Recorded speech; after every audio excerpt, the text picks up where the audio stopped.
एक 65 साल की स्कूल टीचर एलोइस अपने रिटायरमेंट के बाद अपने गांव में आकर रहने लगती है। उसने अपने खेतों को क्ले नाम के व्यक्ति को किराए पर दे रखा था। क्ले मधुमक्खियों को पालता, उनकी अच्छे से देखभाल करता और उनका शहद निकालकर बेचा करता। वो शांति से अपना जीवन जी रहा होता है। एलोइस क्ले का बहुत ख्याल रखती है और साथ ही रिटायरमेंट के बाद वो बच्चों की चैरिटी ऑर्गेनाइजेशन का फंड अकाउंट भी संभालती है। एक दिन एलोइस के लैपटॉप पर यूनाइटेड डेटा ग्रुप की तरफ से एक मैसेज आता है कि उसके लैपटॉप की ड्राइव इंफेक्टेड हो गई है, जिसकी वजह से उसका सारा डाटा उड़ सकता है। लेकिन अगर आप हमारे नंबर पर कॉल करेंगे तो हम आपके लैपटॉप के डाटा को बचा सकते हैं। तो एलोइस उस नंबर पर कॉल करती है। अब क्योंकि उसको कंप्यूटर के बारे में ज्यादा जानकारी नहीं होती, तो वो वैसा ही करती है जैसे यूनाइटेड डाटा ग्रुप का मैनेजर मिकी उससे कहता है। मिकी उससे बात करता हुआ अपने सभी एम्प्लॉइज को सिखा भी रहा होता है कि हम लोग काम कैसे करते हैं। अब मिकी को जैसे ही पता चलता है कि एलोइस जिस अकाउंट को मैनेज कर रही है उसमें पूरे 24 करोड़ रुपए पड़े हैं, तो वो अपनी कंपनी का सब्सक्रिप्शन फी 40,000 रुपए माफ करता हुआ वो पैसे एलोइस के फंड वाले अकाउंट में ट्रांसफर कर देता है। लेकिन जब एलोइस अकाउंट चेक करती है तो मिकी ने उसे 40,000 रुपए की जगह 40 लाख रुपए ट्रांसफर कर दिए थे। मिकी ने जानबूझकर किया था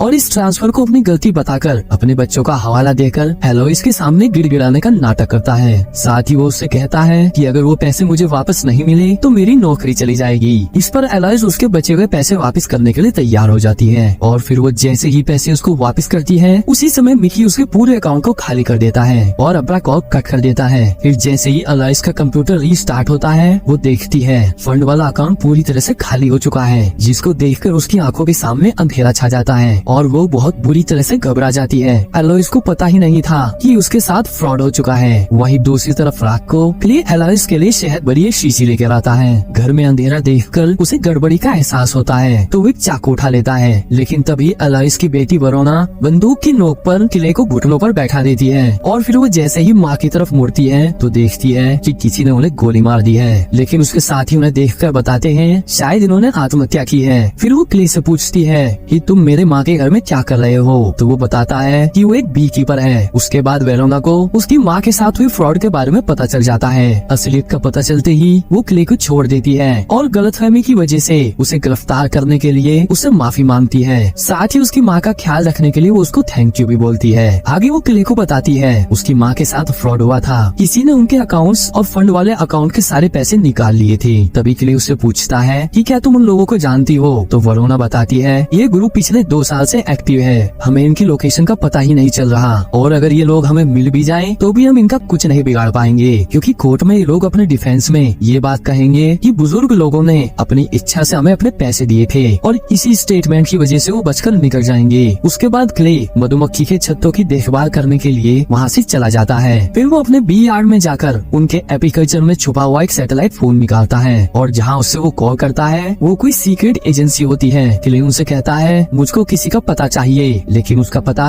FBI वाले भी नहीं लगा पाए हैं। तो वो एजेंट कहती है तुम बस डिटेल भेजो। फिर कुछ देर बाद वो क्ले को वापस कॉल करती है और उसे बताती है तुम सही कह रहे थे, इनको ढूंढ पाना आसान नहीं है, लेकिन इनका नेटवर्क दुनिया भर में फैला हुआ है। वो क्ले को एक एड्रेस बता देती है। वो पता एक कॉल सेंटर जिसका नाम यूनाइटेड डाटा ग्रुप है उसका होता है। क्ले बिना समय गवाए उस पते पर पहुंच जाता है, लेकिन जब वहाँ की सिक्योरिटी गार्ड उसको रोकते हैं तो वो उन्हें घूंसा मारकर बेहोश कर देता है और 2 पेट्रोल की केन लेकर अंदर बिल्डिंग में आ जाता है। वो रिसेप्शन पर आकर कहता है कॉल सेंटर को छोड़कर पूरी बिल्डिंग खाली करवा लो, क्योंकि मैं इस बिल्डिंग को जलाने वाला हूँ। फिर कॉल सेंटर के अंदर आकर वो सबको काम रोक देने के लिए कहता है, पर जब कोई उसकी सुनता नहीं तो वो अपने नजदीक बैठे हुए आदमी को बुरी तरह से मारता है, जिसको देखकर सब डर के मारे रुक जाते हैं और फिर वो पेट्रोल की कैन उनके पूरे सिस्टम्स पर डालने लगता है। लेकिन तभी उस कॉल सेंटर का मैनेजर मिकी वहाँ आकर उसको रोकने की कोशिश करता है, लेकिन क्ले उसके बॉडीगार्ड्स को मारकर वहीं बेहोश कर देता है। पर वो मिकी को नहीं मारता,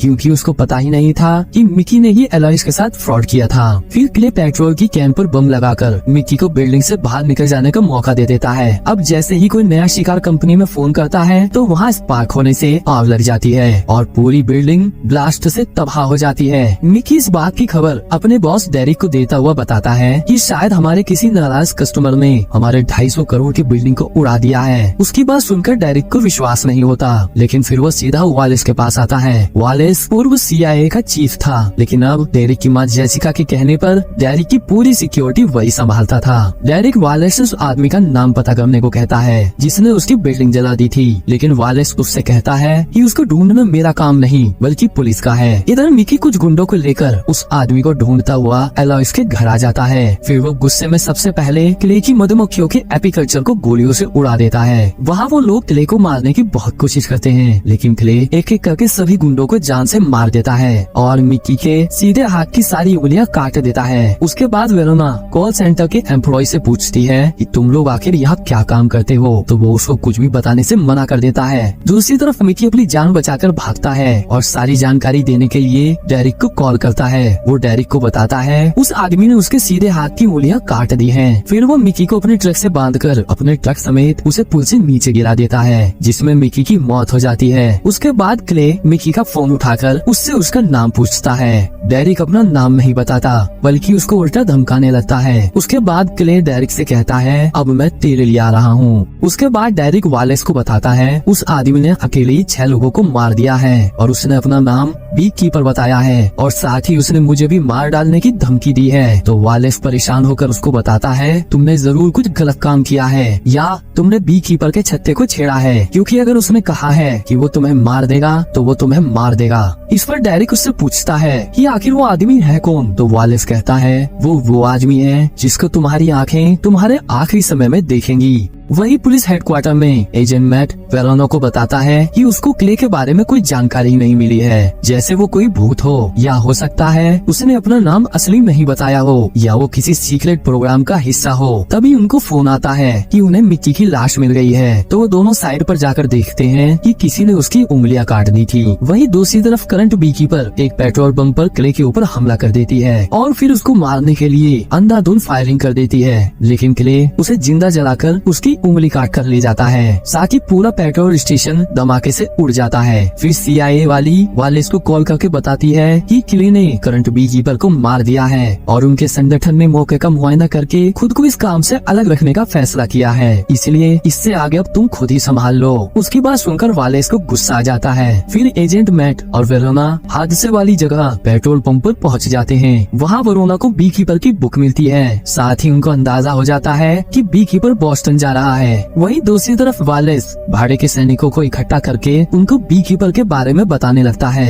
उसके बाद वो सभी उसको रोकने के लिए निकल पड़ते हैं। इधर बीकीपर करंट बीकीपर के ठिकाने पर आकर उसकी कटी हुई उंगली के बायोमेट्रिक्स से उसकी जगह को खोल लेता है और अंदर जाकर पता लगाता है जिस जगह से डेरिक उसे कॉल कर रहा था और उसका एड्रेस 9 स्टार सेंटर बिल्डिंग है। तो वो तुरंत वहाँ से अपने जरूरत का सामान और करंट बीकीपर के ट्रक को लेकर वहाँ से बोस्टन के लिए निकल जाता है। इधर पुलिस हेडक्वार्टर में FBI का डिप्टी डायरेक्टर प्रिंस वरुणा और मैट से मिलने आता है। तो वरुणा उन्हें बताती है कि जो हादसे और ये मर्डर हुए हैं इनके पीछे क्ले का हाथ हो सकता है, लेकिन हमें ये भी अंदाजा है कि वो किसी बीकीपर नाम के संगठन से जुड़ा हुआ है। साथ ही वो प्रिंस से कुछ फोर्स मांगती है, जिसके लिए प्रिंस राजी हो जाता है। वरुणा उस फोर्स को तुरंत 9 स्टार सेंटर बिल्डिंग को सील करने के लिए भेज देती है, लेकिन उनसे पहले ही वालेस के भाड़े के सैनिक वहाँ पहुँच जाते हैं और वो वेरोना की FBI टीम को अंदर आने से रोक देते हैं और उन्हें बिल्डिंग के बाहर ही सिक्योरिटी करने के लिए कह देते हैं। फिर उस टीम का हेड बिल्डिंग के अंदर जाकर वहाँ चल रहे काम को रोकने के लिए कहता है। इतने में क्ले भी बिल्डिंग के नीचे पहुँच जाता है और बिल्डिंग के अंदर जाने के लिए पूरी FBI टीम को मार मार कर नीचे गिरा देता है। फिर उनके टीम लीडर को बंदूक की नोक पर रखकर बिल्डिंग के अंदर आ जाता है। अब इधर जैसे ही वालेस के भाड़े के सैनिक ऑफिस से बाहर निकल कर आते हैं, तब तक क्ले ऑफिस के अंदर आ जाता है। तो उसे रोकने के लिए वो लोग उस पर गोली चला देते हैं। उस गोलीबारी में वहाँ रखे सारे सिस्टम तबाह हो जाते हैं और क्ले भागता हुआ दरवाजे के बाहर निकल जाता है, लेकिन वो टीम उसका पीछा करने लगती है। तो क्ले एक एक करके उन्हें मारने लगता है और उनके टीम लीडर को मारकर बेहोश कर देता है। तभी वेरोना अपनी और टीम को लेकर वहाँ पहुँच जाती है और उनके साथ बिल्डिंग के अंदर घुसने लगती है। इतने में क्ले सारे भाड़े के सैनिकों को मार देता है और वापस उनके ऑफिस जाकर मैनेजर को टॉर्चर करता हुआ उनके असली बॉस के बारे में पूछने लगता है। साथ ही क्ले उसे बताता है तुम लोग उन लोगों का पैसा लूट रहे हो जो जिंदगी भर मेहनत करके पैसा इकट्ठा करते हैं और फिर एलॉइस की तस्वीर दिखाकर कहता है तुमने इनके अकाउंट से 24 करोड़ रुपए चुराए हैं, जिसकी वजह से इन्होंने कल आत्महत्या कर ली। उसके बाद वो मैनेजर कंपनी के असली बॉस डेरिक की तस्वीर दिखा देता है और उससे कहता है कि मैंने पहले ही कहा था इन लोगों के करीब भी नहीं जा सकते। तभी माँ वेरोना पहुंचकर क्ले को रोकती है तो क्ले बताता है ये वही आदमी है जो तुम्हारी माँ की मौत का जिम्मेदार है। और भी FBI के लोग वहाँ आ जाते हैं तो क्ले को उस कमरे से बाहर निकलने का मौका मिल जाता है, लेकिन मैट उसके पीछे लग जाता है। क्ले अचानक से उसकी बंदूक छीन लेता है और बिना उसे कुछ कहे वेरोना के आने से पहले वहाँ से चला जाता है। उसके बाद वेरोना और मैट वहाँ पर काम कर रहे मैनेजर के साथ डेरिक की फोटो देखकर घबरा जाते हैं। असल में डेरिक कोई और नहीं बल्कि अमेरिका की राष्ट्रपति जेसिका का बेटा होता है। इधर डेरिक वालिस के कहने पर अपनी माँ को फोन करता है और उनसे मिलने के लिए कहता है तो वो उसको अपने बीच हाउस आने के लिए कह देती है। इधर पुलिस हेडक्वार्टर में वेरोना डिप्टी डायरेक्टर प्रिंस को बताती है कि क्ले उन कंपनियों का पीछा कर रहा है जो फ्रॉड करके लोगों का पैसा चुरा रही थी। ये पैसा उन सभी लोगों की मेहनत की कमाई का था। साथ ही वो ये भी बताती है कि इसमें तीसरी कंपनी और इन्वॉल्व है और उसका इस्तेमाल कई बार हमारी एजेंसी ने भी किया है। ये कंपनी मैडम प्रेसिडेंट की है। वो इस कंपनी से साल का 84 करोड़ रुपए कमाती थी, लेकिन उनकी प्रेसिडेंट बनते ही उन्होंने इस कंपनी से इस्तीफा दे दिया था। लेकिन उनके इलेक्शन के कैंपेन में सारा पैसा इसी कंपनी ने दिया था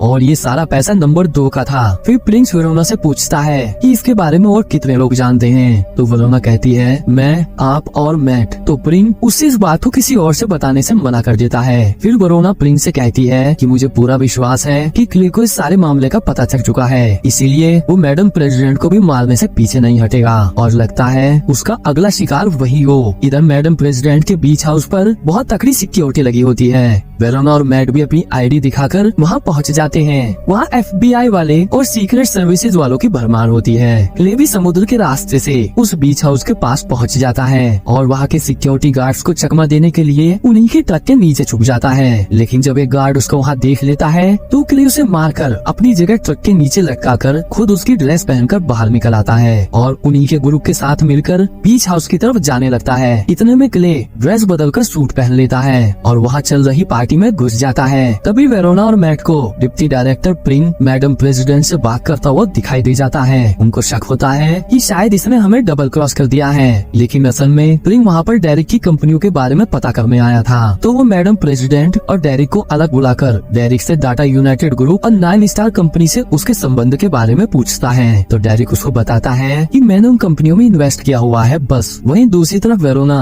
क्ले को वहाँ देख लेती है तो उसकी जानकारी वो FBI को दे देती है। इतना सुनते ही सारी फोर्स और गुंडे उसको पकड़ने में लग जाते हैं और उसे पकड़ लेते हैं। लेकिन क्ले ने पहले ही वहाँ खड़ी गाड़ियों के नीचे बम लगा रखा था तो वो घुटनों के बल बैठकर उन बमों का रिमोट दबा देता है, जिससे वहाँ ब्लास्ट हो जाता है और फिर वो गुंडों को गोली मारता हुआ अंदर भाग जाता है। इधर प्रिंस के सामने डेरिक की सारी सच्चाई आ जाने की वजह से उसकी माँ जेसिका सारी गलती डेरिक की बताने लगती है। तो डेरिक कहता है ये सारा पैसा आपके इलेक्शन के कैंपेन में गया है। तो जेसिका इस बात को मानने के लिए तैयार ही नहीं होती और उससे कहती है हम पहले से ही अमीर हैं और ये पैसा मेरे पास पहले से ही था। फिर वो आगे कहती है कि मैं अब सबको सच बता दूंगी, ये सब तुम्हारा किया धरा है, मेरा इससे कोई मतलब नहीं है। तभी डेरिक गुस्से में वहाँ की दराज खोलकर पिस्तौल निकाल लेता है और प्रिंस को गोली मार देता है। इतने में क्ले मैडम प्रेसिडेंट के कमरे में आ जाता है तो डेरिक अपनी जान बचाने के लिए अपनी माँ की ही कंपनी पर बंदूक लगा देता है। तभी क्ले वेरोना के सामने डेरिक को गोली मार देता है। क्ले वहाँ की खिड़की तोड़कर बाहर निकल जाता है, लेकिन फिर भी वेरोना उसको अपनी गन पॉइंट पर ले लेती है, लेकिन उसे गोली नहीं मारती। वो वहाँ से भागने में कामयाब हो जाता है। वो वापस बीच पर आकर अपने डाइविंग गैजेट्स निकालकर समुद्र के पानी के अंदर तैरता हुआ वहाँ से निकल जाता है। बीकीपर ने अपना काम पूरा कर दिया था और ये कहानी यहीं खत्म हो जाती है।